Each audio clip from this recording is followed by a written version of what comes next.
What, where, how and when?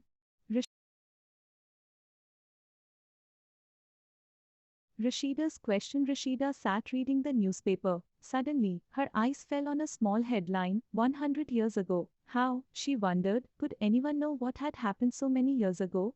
Finding out what happened. Yesterday, you could listen to the radio, watch television, read a newspaper. Last year, ask somebody who remembers. But what about long, long ago? Let us see how it can be done. What can we know about the past? There are several things we can find out: what people ate, the kinds of clothes they wore, the houses in which they lived. We can find out about the lives of hunters, herders, farmers, rulers, merchants, priests, craftspersons, artists, musicians, and scientists. We can also find out about the games children played, the stories they heard, the plays they saw, the songs they sang. Where did people live? Find the river Narmada on map 1, page 2. People have lived along the banks of this river for several 100,000 years. Some of the earliest people who lived here were skilled gatherers, that is, people who gathered their food. They knew about the vast wealth of plants in the surrounding forests and collected roots, fruits and other forest produce for their food. They also hunted animals.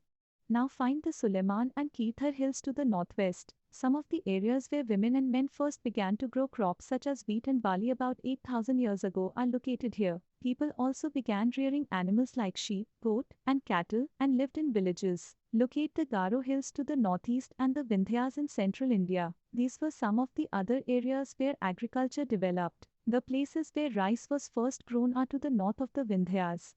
Map 1. Physical map of the subcontinent. Facing page. This is a map of South Asia, including the present countries of India, Pakistan, Bangladesh, Nepal, Bhutan and Sri Lanka, and the neighboring countries of Afghanistan, Iran, China, and Myanmar. South Asia is often called a subcontinent because although it is smaller than a continent, it is very large and is separated from the rest of Asia by seas, hills and mountains. Trace the river Indus and its tributaries. Tributaries are smaller rivers that flow into a larger river. About 4,700 years ago, some of the earliest cities flourished on the banks of these rivers. Later, about 2,500 years ago, cities developed on the banks of the Ganga and its tributaries and along the seacoasts. Locate the Ganga and its tributary called the Sun. In ancient times, the area along these rivers to the south of the Ganga was known as Magdha. Its rulers were very powerful and set up a large kingdom. Kingdoms were set up in other parts of the country as well. Throughout, people traveled from one part of the subcontinent to another. The hills and high mountains, including the Himalayas, deserts, rivers, and seas, made journeys dangerous at times, but never impossible. So, men and women moved in search of livelihood, as also to escape from natural disasters like floods or droughts. Sometimes men marched in armies, conquering others' lands. Besides, merchants traveled with caravans or ships, carrying valuable goods from place to place. And religious teachers walked from village to village, town to town, stopping to offer instruction and advice on the way. Finally, some people perhaps traveled driven by a spirit of adventure, wanting to discover new and exciting places. All these led to the sharing of ideas between people. Why do people travel nowadays?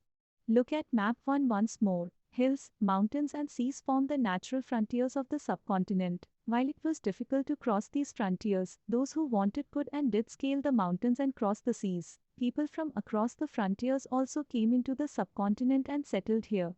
These movements of people enriched our cultural traditions. People have shared new ways of carving stone, composing music, and even cooking food over several hundreds of years. Names of the land. Two of the words we often use for our country are India and Bharat. The word India comes from the Indus, called Sindhu in Sanskrit. Find Iran and Greece in your atlas. The Iranians and the Greeks who came through the northwest about 2,500 years ago and were familiar with the Indus, called it the Hindus or the Indos, and the land to the east of the river was called India. The name Bharta was used for a group of people who lived in the northwest and who are mentioned in the Rigveda, the earliest composition in Sanskrit, dated to about 3,500 years ago. Later it was used for the country. Finding out about the past. There are several ways of finding out about the past. One is to search for and read books that were written long ago. These are called manuscripts because they were written by hand. This comes from the Latin word manu, meaning hand. These were usually written on palm leaf or on the specially prepared bark of a tree known as the birch, which grows in the Himalayas. A page from a palm leaf manuscript. This manuscript was written about 1,000 years ago. The palm leaves were cut into pages and tied together to make books. To see a birch bark manuscript, turn to page 45. Over the years, many manuscripts were eaten away by insects, some were destroyed, but many have survived, often preserved in temples and monasteries. These books dealt with all kinds of subjects, religious beliefs and practices, the lives of kings, medicine and science. Besides, there were epics, poems, plays. Many of these were written in Sanskrit, others were in Prakrit, languages used by ordinary people, and Tamil. We can also study inscriptions. These are writings on relatively hard surfaces such as stone or metal. Sometimes, kings got their orders inscribed so that people could see, read and obey them. There are other kinds of inscriptions as well, where men and women, including kings and queens, recorded what they did. For example, kings often kept records of victories in battle. An old inscription. This inscription dates to about 2250 years ago and was found in Kandahar, present-day Afghanistan. It was written on the orders of a ruler named Ashoka. You will read about him in chapter 8.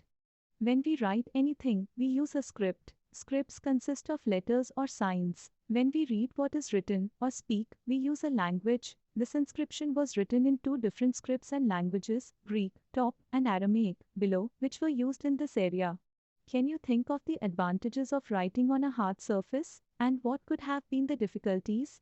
There were many other things that were made and used in the past. Those who study these objects are called archaeologists. They study the remains of buildings made of stone and brick, paintings and sculpture. They also explore and excavate, dig under the surface of the earth to find tools, weapons, pots, pans, ornaments and coins. Some of these objects may be made of stone, others of bone, baked clay or metal. Objects that are made of hard, imperishable substances usually survive for a long time. Archaeologists also look for bones of animals, birds, and fish to find out what people ate in the past. Plant remains survive far more rarely. If seeds of grain or pieces of wood have been burnt, they survive in a charred form. Do you think cloth is found frequently by archaeologists? Historians, that is, scholars who study the past, often use the word source to refer to the information found from manuscripts, inscriptions and archaeology. Once sources are found, learning about the past becomes an adventure as we reconstruct it bit by bit. So historians and archaeologists are like detectives who use all these sources like clues to find out about our pasts. Left, a pot from an old city. Pots like these were used about 4700 years ago. Right, an old silver coin. Coins such as this one were in use from about 2500 years ago. In what ways is the coin different from the ones we use today? One past or many? Did you notice the title of this book, Our Pasts? We have used the word pasts in plural to draw attention to the fact that the past was different for different groups of people. For example, the lives of herders or farmers were different from those of kings and queens, the lives of merchants were different from those of craftspersons, and so on. Also, as is true even today, people follow different practices and customs in different parts of the country. For example, today most people living in the Andaman Islands get their own food by fishing, hunting, and collecting forest produce. By contrast, most people living in cities depend on others for supplies of food. Differences such as these existed in the past as well. Besides, there is another kind of difference. We know a great deal about kings and the battles they fought because they kept records of their victories. Generally, ordinary people such as hunters, fishing folk, gatherers, farmers or herders did not keep records of what they did. While archaeology helps us to find out about their lives, there is much that remains unknown. What do dates mean? If somebody asks you the date, you will probably mention the day, month and year, 2000 and something. These years are counted from the date generally assigned to the birth of Jesus Christ, the founder of Christianity. So, 2000 means 2000 years after the birth of Christ. All dates before the birth of Christ are counted backwards and usually have the letters BC, before Christ, added on. In this book, we will refer to dates going back from the present, using 2000 as our starting point. Letters with dates. BC, we have seen stands for before Christ. You will sometimes find AD before dates. This stands for two Latin words, Anno Domini, meaning in the year of the Lord, i.e. Christ. So 2012 can also be written as AD 2012. Sometimes CE is used instead of AD and BCE instead of BC. The letters CE stand for Common Era and BCE for Before Common Era. We use these terms because the Christian era is now used in most countries of the world. In India, we began using this form of dating from about 200 years ago. And sometimes, the letters BP meaning before present are used. Find two dates mentioned on page 3. Which set of letters would you use for them?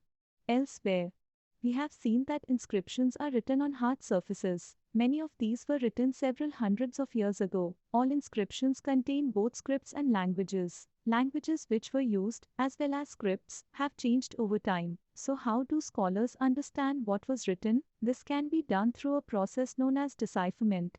PTOLMIIS. KLIOPADTRA. One of the most famous stories of decipherment comes from Egypt, a country in North Africa where there were kings and queens about 5,000 years ago.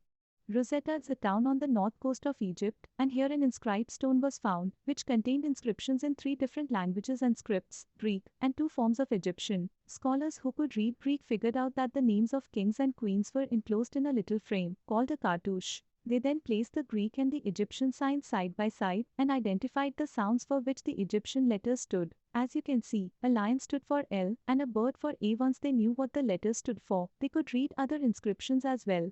Imagine you have to interview an archaeologist. Prepare a list of 5 questions that you would like to ask her/him. Keywords: traveling, manuscript, inscription, archaeology, historian, source, decipherment.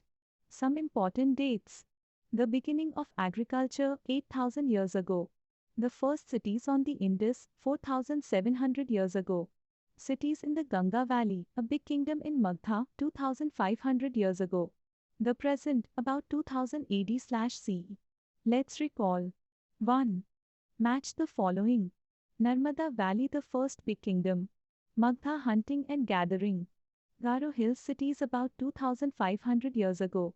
Indus and its tributaries, early agriculture. Ganga Valley, the first cities. 2. List one major difference between manuscripts and inscriptions. Let's discuss. 3.